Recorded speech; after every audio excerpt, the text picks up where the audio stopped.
Skeptics predicted she would never make it. Her style was considered alien to the South African ear. Today,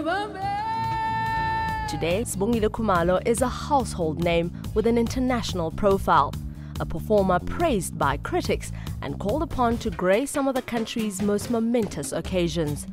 She sang at Nelson Mandela's inauguration and led the national anthem when South Africa won the 1995 Rugby World Cup. This week on African Voices, Sibongile Khumalo.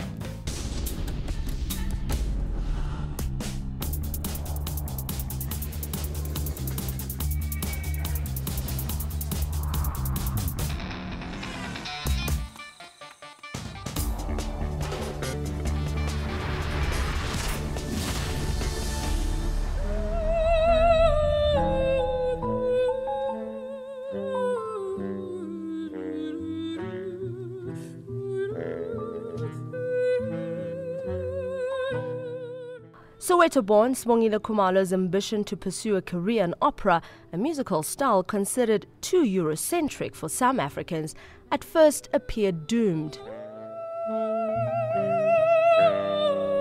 Her father, Kabim Goma, who was a music professor, introduced her to the sound at a very young age.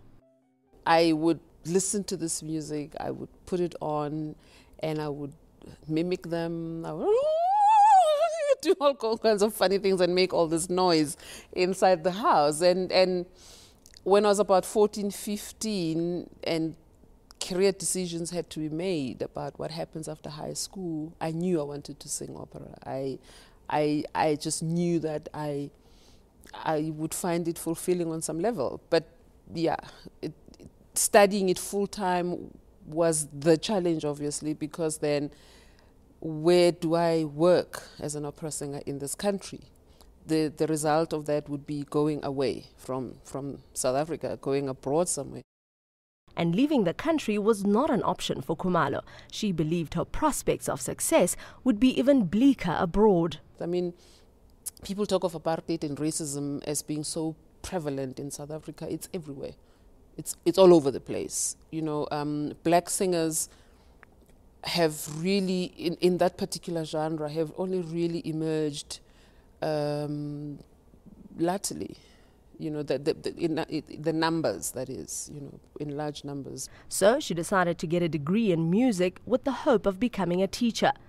During the height of apartheid in South Africa, that option too had its hurdles.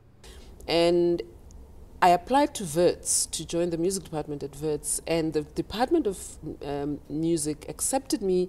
But in those days, during those days, you had to apply to the Minister of the Interior to study at a white institution. And the minister turned me down because because I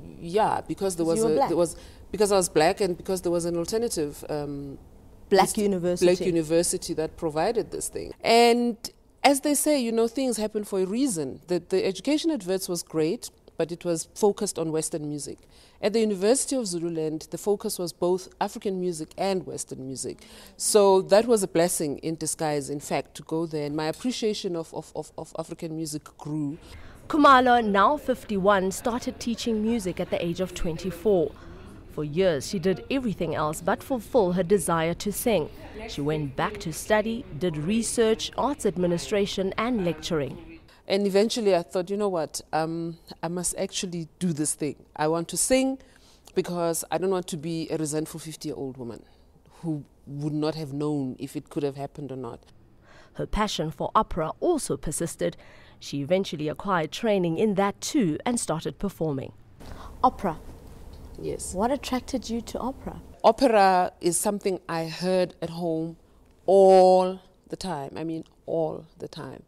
And I loved the sound of it. I was attracted to it. I just related to it. It also involves acting. Yes. Do you enjoy that part? I love acting. It intimidates me. It's you know, when they say as I suppose in any career really, but as a performer, you always want to push the boundaries. You always want to stretch yourself a bit. You always want to just go to the edges a bit and put yourself out there a bit more. Acting does that for me. Khumalo's love for opera and for indigenous African music inspired her to create her own unique sound.